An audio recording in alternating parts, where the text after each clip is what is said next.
Selam, ben Sude. Bu videomda sizlerle beraber üniversiteye yeni başlayacak olan arkadaşlarımız için yurt konusu konuşacağız. Kalacak yer, barınma konusu konuşacağız. Bir videomun altında geldi bu soru. İşte yurt nasıl bulabiliriz, kalacak yer bulabilir miyiz, bunlar sorun mu gibi bir soru alınca dedim ki ben bunu bir videoda anlatayım. Bu konuyu da konuşmuş olalım. Öncelikle ben 2017 Eylül'de üniversite için Zonguldak'tan İstanbul'a geldim. Marmara Üniversitesi Halkla İlişkiler ve Tanıtım bölümünü kazanmıştım. İstediğim bir bölümdü ve hayalimde hep böyle büyük şehirde okumak vardı. İzmir ve İstanbul arasında çok kalıyordum. Ama küçüklüğümde hep İstanbul'u istediğim için son anda bir fikir değiştirmeyip İstanbul'u okuyacağım dedim. İstanbul'u okuyacağım ne ya? İstanbul'da okuyacağım dedim ve tercihimin zaten İstanbul tutacağı belliydi benim. Çünkü sıralamama göre tutuyordu burası. Bu şekilde söyleyeyim. Şimdi ben üniversite tercihimi yaparken üniversitenin bulunduğu konumu biraz es geçtim. Yani nasıl söyleyeyim? Benim üniversitem aslında ilk başta Nişantaşı'nda gözüküyordu. Ve Nişantaşı'nı görünce bana dershanemdeki bir görevli şunu söylemişti. Kızım Nişantaşı'na ne yapacaksın? Para mı yetirebileceksin Nişantaşı'na demişti. Ben de bunu çok fazla takmamıştım. Üniversite öğrencisiyim bir şekilde geçinirim dedim. Ve bunu es geçtim aslında. Sonra ben İstanbul'a geldim. Marmara Üniversitesi'nde hazırlık okumamız gerekiyordu ve hazırlık kampüsü Kadıköy'de bulunan Göztepe yerleşkesindeydi.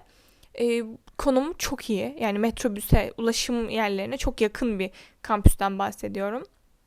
Ve bu süreç içerisinde bir sene hazırlık okuyacağım. Çünkü hazırlığı okumak istiyordum. Hani verip geçeyim, bunun eğitimini almayayım demedim. Dedim ki bir sene İngilizce eğitimi alayım zaten. Hani mis gibi geçer diye düşündüm. Hem de biraz dinlenirim. O kadar çok ders çalıştık falan diye düşünüyorum.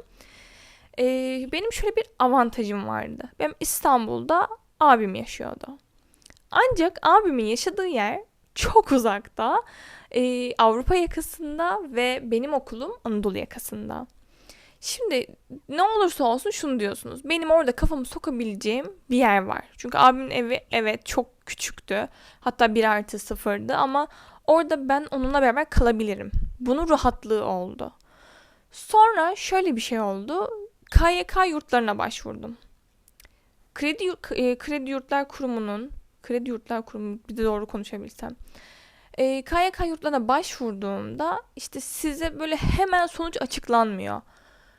Bekliyorsunuz, strestesiniz, çıktı mı çıkmadı mı böyle bir gerginsiniz. Bir açtım, bana bir yurt çıkmamış. Bu sırada ben İstanbul'a gittim. Çünkü benim önceden yerleşmem gerekiyor ve henüz bir yurt konusunda bir dönüş yapılmadı. Gittim, işte ailem yani annem beni abimin evine bıraktı. Ben oraya kısa süreliğine bir yerleştim. Sonra ilk sonuçlar geldi, ben yerleşememişim. Orada sizi bir derecelendirmeye sokuyor. Atıyorum işte diyor ki yedek 1000'desiniz, yedek 2000'desiniz gibi. Bir baktım benim yedekliler bayağı binlerin üstünde. Diyorum bu gelecek mi bana falan. Yok, bir sonraki yedek sırası açıklanıyor. Yine gelmedi. Dedim ki okey abi bana bu gelmeyecek yani. Baktığınızda sizi ultra strese sokan bir şey. Abimin evi okuluma ne kadar uzak biliyor musunuz? 2,5 saat. Yani ve tek vasıta değil. Sabah erkenden kalkıyorum. Çok erken kalkmak zorunda kalıyorum. Çok fazla yol gidiyorum. Yolda artık kafam ağrıyor. İşte uyuyorum, uyanıyorum, okula gidiyorum. Akşam gidebileceğim son otobüs akşam 10'da. Arkadaşlarımla çok fazla oturamıyorum. Hemen dönmem gerekiyor. Yaşadığı yer böyle çok eskiden çok fazla insanların oturduğu bir yer değildi. Yani gerçekten böyle Tekirdağ tarafında falan oturuyor. Yani ben her sabah okula giderken İstanbul'un nüfusunu görüyorum. Psikolojim gerçekten bozmuştu. 2,5 aya kadar orada oturdum. Sonra bir gün bana geldiler. Dedim ki böyle olmayacak. Yani ben ciddi olarak çok yoruluyorum dedim. Çünkü okulum benim haftada 5 gündü. Pazartesi, salı, çarşamba, perşembe kesin gidiyordum. Cuma günü yarım gündü. Bu demek oluyor ki siz zaten her gün o yolu çekiyorsunuz. Yani üniversitede bazen haftada bir gün dersiniz olur, bazen 2 gün, bazen 3 ama genelde 4 olmaz. 4 olduğunda siz zaten hani nasıl oldu bu ya falan dersiniz. Öyle bir şey değil. Paşa paşa o 5 güne gidiyorsunuz. Çünkü devamsızlıktan kaldığınız anda hazırlıktan kalıyorsunuz. Gitmek zorundasınız. Neyse ben dedim ki bu artık böyle olmayacak. Bir gün okul çıkışı aldım çok yakın bir arkadaşımı. Dedim ki gel bana yurt arayacağız. Bu böyle olmayacak yani dedim. İmkanı yok, dayanamıyorum. Abim çalışıyor, ailem şehir dışında ve dedim ki kendim bir şekilde kendime yurt bulacağım. Gidiyorum işte bir şey yurdu var, belediye yurdu, oraya gidiyorum. Gösteriyorlar bana. O yurt Erenköy Ruh ve Sinir Hastalıkları Hastanesi'nin tam arkasındaydı ve camları birbirine bakıyordu. Dedim ki hayır, burada kalmak istemiyorum. Yani orada bir oda boştu. Ve yanlış hatırlamıyorsam 800 lira civarında falandı. Sene 2017'den bahsediyorum. Böyle hani bir şey içinize hiç sinmez ya. Dedim ki hiç sinmedi bu içime. Yok, bunu istemiyorum. Gece korkarım ben burada. Çünkü sürekli hastaneden kaçan insanlar da oluyor. Ya da bu bir hurafe ama kulağımda bir küpe. Böyle beni çok ittiği için kaydolmadım oraya. Son bir iki kişilik yeri vardı. Gidiyorum işte bir yerleri arıyorum. Ailem Zonguldak'tan bir yerleri arıyor. Buradan işte insanları arıyorlar. Yurt var mı orada, bildiğiniz tanıdık yurt varmış böyle falan filan. Sonra arkadaşım benim üniversitenin yurdunda kalıyordu. Marmara Üniversitesi'nin kız öğrenci yurdunda. Dedi ki Su da gel dedi. Yurdun müdürüyle dedi konuşalım. Dedim ki olur mu acaba? Normalde üniversitenin kız öğrenci yurtlarının kaydı bitmiş. Ve ben, bakın bu çok saçma. Ben üniversiteye başladığım o kayıt zamanında ben bu yurtlara başvurmadım. Ne kadar saçma değil mi? Hayır, bunu tamamen es geçmişim. Ya ben ne düşündüm acaba? Neyse ben yurt müdürünün odasına gittim. Yurda girdik işte, arkadaşım soktu beni. Dedim böyle böyle böyle sorun yaşıyorum. Çok uzaktan geliyorum. Burada barınabilir miyim? Boşluk var mı? Tekrar başvursam falan. Biz orada tekrar küçük bir başvuru süreci yaptık. Benim o süreçte galiba tekrar başvuru açmışlar. Ben orada bir form falan doldurdum yanlış hatırlamıyorsam. Sonra dedi ki müdür, kızım nasip yani dedi. Eğer dedi şanslıysan sana dedi oda çıkar. Çünkü şöyle oluyor. İnsanlar yurtlara yerleşiyor. Bazıları memnun kalmıyor ya da bazıları hemen eve çıkalım ya da aparte geçeyim deyip beğenmediklerinde boşluklar olabiliyor. Dedi ki çok da dedi umut etme ama dedi şanslıysan da olur. Neyse bir gün sonra mı ne? Bir gün galiba. Dersteyim okulda, bir telefon. Dersten çıktım biliyor musunuz? Çünkü hissettim arandığımı yani. Dedim alo efendim falan. İşte dedi merhaba Sude dedi. Ben dedi işte bu yurttan arıyorum seni. Yurtta dedi o kadar şanslısın ki kızım dedi. Bir kişi dedi bugün çıkışını verdi. Ailesi aldı götürdü kızı, başka bir yere götüreceklermiş.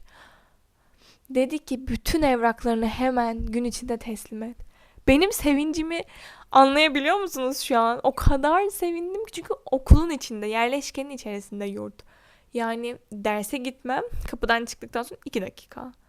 Diyorum ki Allah'ım çok mutluyum, ailemi arıyorum. Abim tabii seri üzgün. Diyor ki ben sana çok alışmıştım. Diyorum ki ya istediğin kadar alış, 2,5-3 saat yol gidiyorum Allah aşkına, sen burada nasıl yaşıyorsun falan deyip böyle abimi zorbalamaya başladım. Ben bütün evraklarımı hazırladım. Yurda girişimi verdim. Bir hafta içinde yurda taşındım. Ama benim öyle şaşalı bir yurt hayatım olmadı maalesef. Şöyle söyleyeyim. 6 kişilik bir oda. Koğuş gibi. Yurtta sadece ortak bir mutfak var. En alt katta yani bu bile şükürdü benim için. Çünkü dediğim gibi o kadar yol gitmek bir süre sonra kafayı kırdırıyor insanda. Diyorsunuz ki ya ben ne yapıyorum? Yani bakın size çok saçma bir şey anlatacağım. Benim yurt diyorum. Benim abimde kaldığım süreçte bindiğim otobüste her akşam aynı insanlarla biniyordum. Denk geliyorduk. Bir gün bir tane amcalı teyze bana simit alıp verdiler. Otobüs sırasında beklerken dediler ki kızım sen de artık bizdensin. Biz yolda çok acıkıyoruz. Kendimize simit aldık, sana da aldık dediler ve hani öyle bir aile ortamı olmuştu o otobüste. Ben o otobüste çok fazla kitap bitirdim. Sürekli kitap okuyordum. Merdivende 2 katlı otobüstü. Merdivende oturup uyumuşluğum oluyordu. Sürekli uyuyordum. Yani 2 saat böyle uyuyorsunuz. Gideceğiz diye. Yani ondan sonra bana 6 kişilik oda lüks geldi, inanın. Gerçekten bu oluyor. Şimdi bunu niye bu kadar detaylı anlattım? Benim yaşadığım stresi, gerginliği ve şükür, yani neye şükrettiğimi bilin istedim. Yani barınma sorunu bir sorun gerçekten. Kiralar çok çok yüksek. Eve ne zaman çıktım? Üniversite son sınıfa giderken çıktım. Bu kadar kolay değil. Eskiden eve çıkmak belki biraz daha kolay olabilirdi. Ama artık fiyatlar çok pahalı. Siz böyle hemen her gördüğünüzde hadi gel eve çıkalım da diyemiyorsunuz. Çünkü artık ortamlar da biraz garip. Ve şöyle bir şey olmuştu. Ben eve çıkabilecek insan bulmakta çok zorlanmıştım. Yani çünkü bazı arkadaşlarınızın bütçesi yetmiyor. Bazı arkadaşlarınız memlekete dönme kararı alıyor. Bazı arkadaşlarınız Erasmus'a gitme kararı alıyor. Yani bu kadar bir anda olabilecek bir şey değil açıkçası. Apartlara gelecek olursak apartlar da çok yüksek fiyatlarda. Benim bir arkadaşım Kadıköy'de apartta kalıyordu ve oldukça fazla para veriyordu.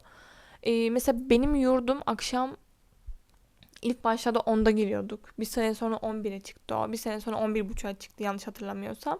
Yani bazı koşullar var, kurallar var. Yurtta kalmak istiyorsanız buna uymak zorundasınız. Çünkü birçok insanla ortak alan paylaşıyorsunuz ve sevseniz de sevmeseniz de o insanla o akşam tekrar orada uyuyacaksınız.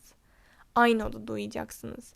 Bunları göze alabiliyorsanız, ben yurtta yaşarım diyebiliyorsanız bazı şeylerin üstesinden gelebilirsiniz. Ama ben yurtta yaşayamam diyorsanız sizin eve çıkmanız gerekir. Eve çıkmak da sizin bütçenize uyuyorsa ve kendinizi bu konuda şanslı hissedebiliyorsanız ev arama konusunda aileniz sizi destekleyecekse tek başınıza kalmayacaksanız bu süreçte bunu da tercih edebilirsiniz.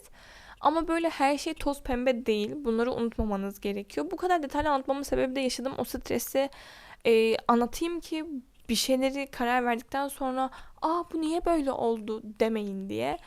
Bazen çünkü hani kafanızdaki hesap uymayabiliyor. Bunları unutmamak gerekir diye düşündüm. İstanbul'da hele dediğim gibi ya aslında şu an artık Türkiye'nin çoğu yerinde her şey çok pahalı.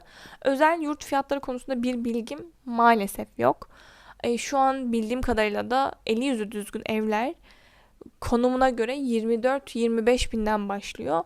Bu fiyatları böyle aklınızın kenarına koyarak, özel yurtların fiyatlarını araştırarak, okulunuzun yurtları varsa yazacağınız okulun kapasitesine bakarak böyle güzelce bir matematik yapmanızı isterim. Hani bu daha mantıklı olur diye düşünüyorum sizler için. Siz bu konu hakkında ne düşünüyorsunuz? Bu konu hakkında başka bir sorunuz var mı? Benimle paylaşmayı unutmayın.